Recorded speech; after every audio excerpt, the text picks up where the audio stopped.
Good morning. My name is Steve Gradick. Welcome to the Community Voice. Proud to have you with us. We are thankful to our two sponsors for bringing us the program. Today is a very special day for us as we bring to you a very special guest, because today marks the 55th anniversary of when this Bremen native was shot down over North Vietnam, just north of Hanoi, about 40 miles, and he was held captive for 6 years. He received the Silver Star citation, and then let me read this to you, and then we'll talk with our guest. At that time, Major Dewey W. Waddell distinguished himself by gallantry in connection with military operations against an opposing armed force as an F-105 pilot over North Vietnam on July 5th, 1967. On that date, Major Waddell was a member of a flight of F-105s which attacked and destroyed a key hostile railroad yard. The target was defended by one of the most accurate concentrations of anti-aircraft artillery in North Vietnam. Even though he received several direct hits from the deadly flak, Major Waddell continued his attack until he delivered his ordnance. By his gallantry and devotion to duty, Major Waddell has reflected great credit upon himself and the United States Air Force, and was therefore awarded 2 Silver Star citations. Well, he's a colonel now, Colonel Wayne Waddell, born in Bremen, Georgia, and a graduate of Bremen High School. Flew F-105s, of course, other aircraft. Today, sir, marked the shooting down. I think he had 47 missions. Right. And this one didn't end as well. No landing. No landing, not the landing. Or not the preferred kind. Right. You parachuted out, and your wingmen did not know that you had parachuted out. What's your? We're going to go through the history of your imprisonment and any other thoughts that are on your mind. But 55 years ago, it's a little bit of time. And what are your thoughts and feelings on today's anniversary? Well, it's difficult to believe sometimes that these things actually happen to me. And the way I've described it a few times is it's kind of like a movie that I saw, except I was in it. Mm. And I can look back at different scenes and remember different things that happened. Obviously, there are gaps after 55 years, but at times it comes back very real. A lot of veterans don't, and those who serve don't want to talk about what happened during the time. I have no problem talking about it. Whatever questions you have, I'll answer it. And then those of us who did not serve in a war setting, we're kind of left out to know, actually. So I appreciate that very much. This past weekend, this past Saturday, there's a ceremony at what's called the Valley of the Thud. Now, the Thud is a nickname to the F-105, correct? Correct. The official nickname is Thunder Chief. But somewhere early in its career, somebody made a comment about it as a Thud. And it wasn't said derogatory. It was a term of endearment, and it stuck. And I think everybody that flew it just proud we flew Thuds. Back then, y'all didn't have call signs, did you? No, you got individual call sign for a mission. For a mission. The Helton Highland Park, or the Valley of the Thud, has 2 F-105s on display, one in the air, one on the ground. This past Saturday, engravements, granite engravements, digital engraved, were unveiled. And each 4 sides of this monument, if you will, depicted your career, but also the shooting down of the F-105. That's a pretty high honor, I would think. I know you seem like somewhat of a modest kind of guy, so I imagine you were pretty well touched by that. Yes, this is a very special honor that I don't know how many other people have been that fortunate. I have a couple of friends who got F-105s in their name, but I don't think anybody's going to have anything like that engravement, and that's up there today. Well, I want to encourage our audience, if you haven't been by Helton Highland Park and gone to the Valley of the Thud, one of the aircraft has been fully restored in its in its proper paint colors and scheme. And I think you'll be very impressed. But this engraving is remarkable, and it kind of demonstrates the skill set of the Haralson County Veterans Association, having done many memorials and monuments over the years. Oh, I'm impressed with everything they've done, starting all the way back to the one up there in Tallapoosa, what I consider the real memorial park. Right. But this one is entirely different. It's out there. Thud Valley, USA is a different place. And in that part, the Legal Oak Park has inspired dozens, if not several hundred, of other parks around the country, particularly in this region. We're going to take our first break. We're going to come back and talk with more. This is a very special program, the anniversary of the shooting down of our guest, Colonel Wayne Waddell of the United States Air Force, a F-105 Thud pilot, native of Bremen Blue Devil, and a Georgia Tech grad, and we'd certainly have to mention All-Americans, that. I would trust. And we'll be back with more after this word. Health is a journey. It's making better choices, even when it's not easy. It's taking care of yourself and the people you love. At Tanner Health System, we're there for you with every step, with primary care, heart care, cancer care, women's care, orthopedics, surgical services, and so much more. We're dedicated to helping you live and feel your best. So let's get on that journey to health. You've got places to be for many years to come. Find us at tanner.org. Oak Mountain Academy has offered a challenging college preparatory education for 60 years. With over 500 graduates, we have maintained a 100% college acceptance rate. Over 90% of our students earn acceptance to their first choice of college or university, and over the past 5 years, our students have earned over $10 million in scholarship offers. Our students are creating a legacy. Come, be a part of our family and create your own legacy today. To learn more, visit us at oakmountain.us. Welcome back. We're very honored to have in studio today Colonel Wayne Waddell of the United States Air Force. He was an F-105 pilot in Vietnam, native of Bremen High School graduate, Georgia Tech graduate, career in the Air Force and different, a long career before he went to Vietnam to serve. When you were shot down, I understand you were first taken to what was called the Hanoi Hilton. That's correct. And we hear and have read stories about like Senator Jeremiah Denton, Senator John McCain, and others. And it was an infamous POW camp. And tell us a story about what happened when you parachuted out and that first initial prisoner of war camp. Well, by the time I knew I was out of the airplane and alive, I was sitting on the ground. I was that close to not getting out. So I realized right away that somebody was up there is looking out for me that day, and a lot more since. I was captured by a group of militia. I came down right in the target area, right in the gun ring that was mentioned in the citation. And they took me down to a little village, and I was turned over later to a group of Chinese. The actual Chinese official army was running the gun sites, is why they were so good. And they kept me for 24 hours and offered me the chance to go to Beijing, but I declined their kind offer and said I'd like to go to Hanoi. And I remember now the commandant looked at me, shook his head, and about 24 hours later I knew why. We did not have much information about the prisoners other than what happened in the Hanoi March about a year before, and that was pretty gruesome. But I don't think any of us were prepared for what we were found in what I call a reception committee.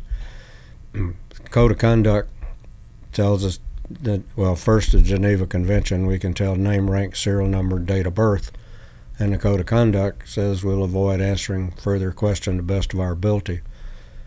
Name, rank, serial number, and date of birth was good for about 2 or 3 iterations with with those interrogators, and they went to things much more direct. And I used kind of flippant expression. I learned I wasn't nearly as tough and strong as I thought I was. A couple of little brown guys with ropes can get you to do and say things you wouldn't do any other way. And they stuck with whatever it took to convince you that you were their prisoner. We called it being broken. I think every man up there was one time or another. And once you accepted that, then you were allowed to go out and live, hopefully with other prisoners. In my case, I was put in with a Navy commander who was in really bad shape, been down about 4 days. And they told me, said he's had a slight injury and needs some help. When I walked in there that night and looked at him, I was convinced they put me in there so they could blame me when he died. He was in such bad shape. We were together for 99 days, and I saw what determination a human being wanting to live has within him and can bring forth. And he slowly came around. We got to be good friends. And once the Vietnamese figured he could live by himself, they moved me out to another camp. And he was solo or in solitary for the next 25 months. Fortunately, I went into a camp, lived with 3 other fairly recent F-105 pilots, and from then on I was able to live with other people, which was not unusual, but usually with just groups of 2 or 3. And we were restricted, particularly in communication. You could talk with the people you were in the cell, they called them rooms, and we weren't prisoners, we were black criminals. Mm-hmm. And we had to be punished for anything that went wrong.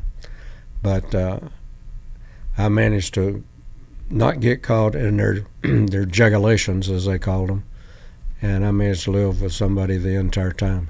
So jugulation was a violation of their rules. Well, that's how they pronounced regulations. Oh, jugulations. There were 20 of them, and it ranged from bowing to all Vietnamese in the camp to not communicating, and the one that was really amusing, not leave the camp without permission. That one did happen in one of the camps, and they meant what they said about that. Most of us, I think, at least for me, but I would think a large portion of our audience, it's very hard for us to conceive of what that life is like. Now, this may sound like a silly question. I assume they didn't provide any medical care.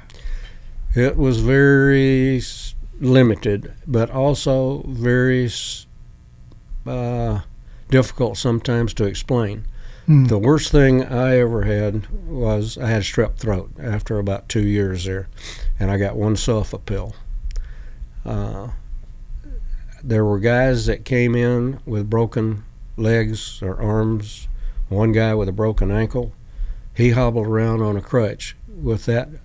I'm sorry, not an ankle. In his case, it was a fractured shin bone. That oozed for the 7.5 years he was there, 8 years for him, and hobbled around the crutch.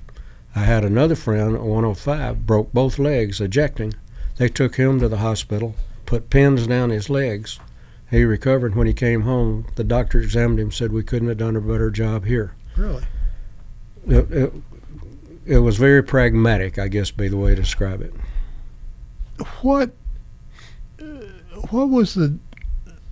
I don't guess it really had a typical day, but what was the typical day like in terms of food and activity? Well, the wake-up call was, we called a gong. It was generally an old artillery shell that they beat on the side of it with something else metal, and it sort of bong, bong, bong, bong, bong, bong, bong, and it get faster and faster. And as soon as that was over, all the doors had little cutouts in them, we call little peepholes. They could open up and look in on us. And a guard would show up there and make sure you were in there. You get up and bow, and he'd be gone. And then not long after that, the Voice of Vietnam would be broadcast in a little squawk box that was in each room. And this was what we call Hanoi Hannah. This is our version of Tokyo Rose and Access Annie and so on. Right. And she was out with propaganda of what was going on, their version of the news and how bad the war was. And then if you had a good turnkey, we call him a guy that had the keys to your building, could come around, and he would come by and open the door, and you'd set your bucket out. That was our latrine. Was either a 3-gallon or a 5-gallon bucket, depending on the size. And then somebody else in the building that was designated to come around, pick up the buckets, empty them, bring them back for you. Then if you were had been approved to smoke, he'd come around and pass out a cigarette in the morning.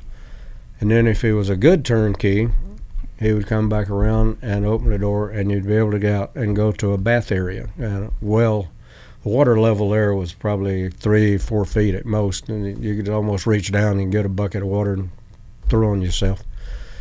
And as I said, good, you might be out 10, 15, 20 minutes. If your guard wasn't too handy, you might not get out today or tomorrow. But anyway, the next routine would be kind of late morning, 10 o'clock or so, you get the first meal of the day. And that was generally soup and rice. And the soup we called green weed soup, which was the standard we got. It was kind of a cross between peanut vine and morning glory. It was actually pretty tasty. And there were other versions we call seaweed, because that's what it looked like, and one with mustard greens, and one we call sewer greens because that's what it tasted like. Occasionally they would boil up a pumpkin and serve that as kind of a mush. But you were relatively healthy, you were relatively free of disease, but I'm sure a lot of fellow pilots and servicemen were not. And they were probably not as strong and healthy, and I mean, they must have really suffered with that kind of diet and lack of, adequate medical care. Well, actually, I think you'd have to concede that most of us as pilots had pretty stringent requirements to stay qualified. We were kept healthy, to put it simple. And I think that's what carried us a long way. Yeah. But yeah, not almost, to a man, we lost weight. I was about 160, 165, and I was shot down. I figure I got down to around 120 after about 3 years, and stayed there till just before we came home. What about hygiene products? They give you a toothbrush and floss, or? I got a toothbrush after about 3 months. Okay. It was a long time before I got a haircut. Yeah. It was a long time before I got to shave. Yeah. At one time, I was in a building, there were 20 of us, and we got one blade for one side of the building and one blade for the other side. So when it came your turn, you'd get it and you'd strap it on your hand. Really? Get to where you could do it. I bet it got dull after a while. And obviously the part that I read about is that on a regular basis, whether it was weeks or months, they actually put you through some torture. Well, that's what I was referring to a few minutes ago.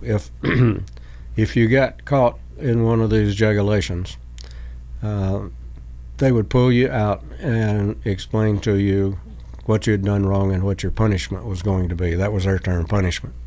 And that could vary from getting several licks across your rear end with what we call a fan belt, which was a strip of rubber tire, truck tire that was cut out about an inch square. Or you could be in solitary for a while, and you could be asked to go meet a delegation or write a letter of apology to Ho Chi Minh or whatever else. Some of the worst torture came in those sessions, and the actual most that I was aware of was when we had an escape attempt in the camp that I went in after I left Commander Fuller. And I call it an attempt. They say they escaped. They went over the fence, but they were back. They went out at midnight and they were back before daylight. Mm-hmm. One of the guys did not survive the aftermath. Oh. But when I said do not leave without permission, they proved what they meant. They beat 3 guys nearly to death, and the senior in the camp came very close to being beaten to death. We read about, and all our lives we've heard about the prison guards at Nazi death camps, it being the most heinous, aggressive, bloodthirsty. Were these guards equivalent to that? I don't think anything was quite as bad as what we knew about the Japanese, where an officer or guard could just lop off a head with his saber on the spur of the moment. Yeah. We came to describe most of the people that we dealt with as being switched on or off. whatever the instructions were from downtown, and you could almost tell when something new was going to happen. Things got edgy. And one thing that was different, when Ho Chi Minh died in September of 1969, it was the first time that they wore any rank insignia, but they also wore a black armband. And one of the fellows was told by an officer, "This is not a time to make trouble. All the people are very emotional, and making trouble will not go good." So we made an effort to keep a low profile for about 3 or 4 months. Can we interpret that to, in a communist society, the reverence for the leaders is very extraordinary? Ho Chi Minh was more than George Washington. He was more than Mao Zedong. He was their God for all practical purposes. We see that in North Korea to a point. I think he does that by dictation, literally. Yeah. There's so much, and we're going to run short of time. Before we go to, let me ask you this. I think this is kind of a question I want to ask. You mentioned, I think it was Hanoi Hannah. And as you know, as we all know, there was a lot of division in America at the time about the Vietnam War. How much of that did y'all hear? And if y'all heard any of it, what did you hear and how did it affect you? For the first year and a half, we used to hear a program, and I can't remember the name of it specifically, but I'd heard about this before I went over, that there was a group in Southern California and one from somewhere else that made these anti-war tapes, and they would, radio tapes, and they would appear on that squawk box or show up on that squawk box at odd times. And yeah, they would play things. I remember Arlo Guthrie was one of the ones. "This Land Is My Land" was a song that was on it a lot. Woody Guthrie song, which is a collectivist type song. Yeah, but apparently somebody broke them up back here because we didn't hear them anymore after that. Really, we had Sammy Robinson on about a month ago, and he referenced Jane Fonda's visit to North Vietnam. Did you hear about that? I did, but it was only hearsay because when she was there, I was in a camp up right near the Chinese border and not in the regular communication system. Let me ask you about that, because I don't think many people realize the involvement of the Communist Chinese in North Vietnam. It was pretty extensive, wasn't it? They ran all the gun sites along what we call the buffer zone area, 20 miles from south of the Chinese border. And it was one of the things that I couldn't talk about when we came home was third country involvement. Right. Until,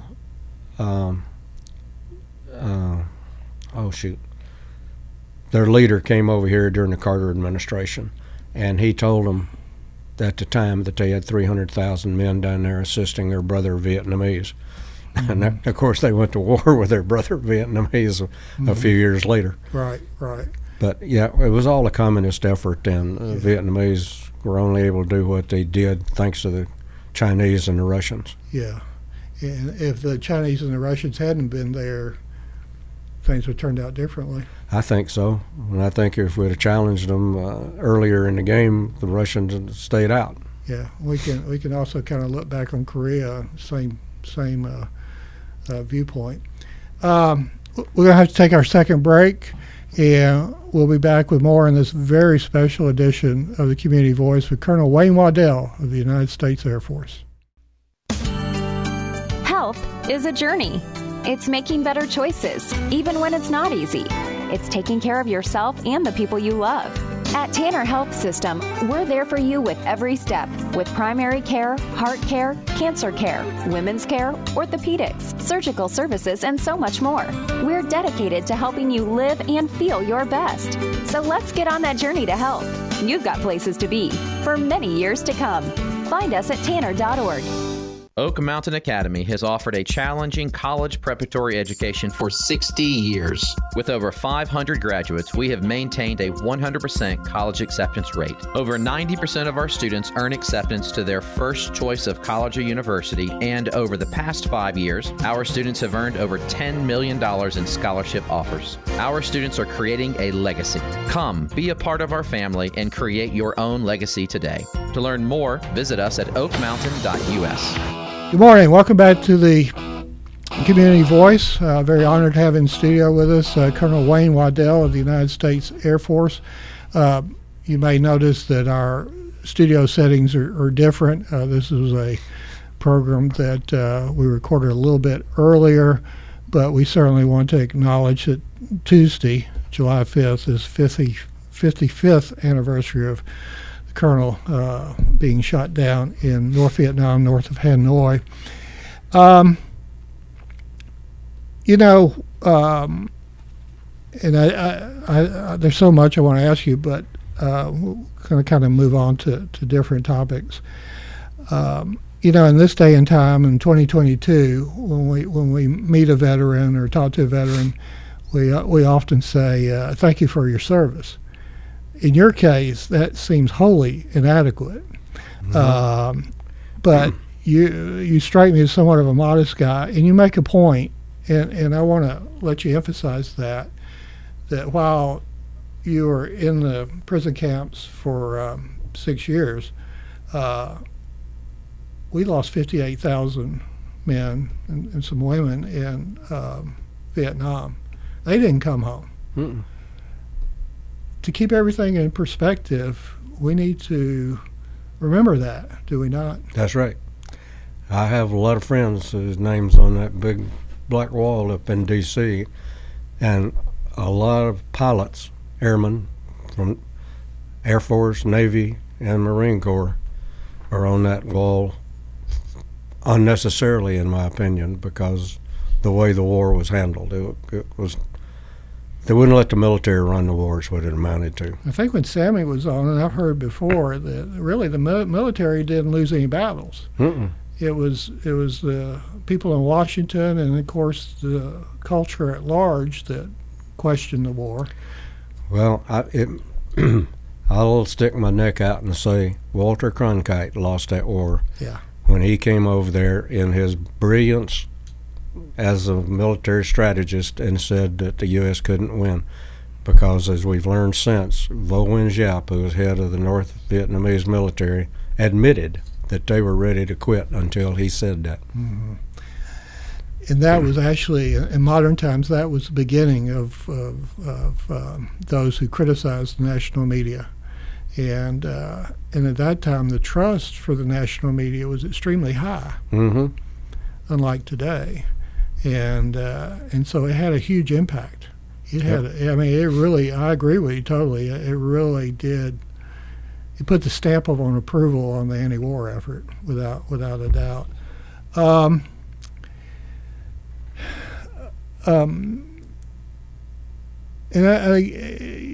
it really does have to be emphasized, because the fellow pilots who didn't come back, and the fellow service men and women who didn't come back, their families have been without ever since, and that's a pretty big sacrifice. Yeah, for some of them more than 55 years. Yeah.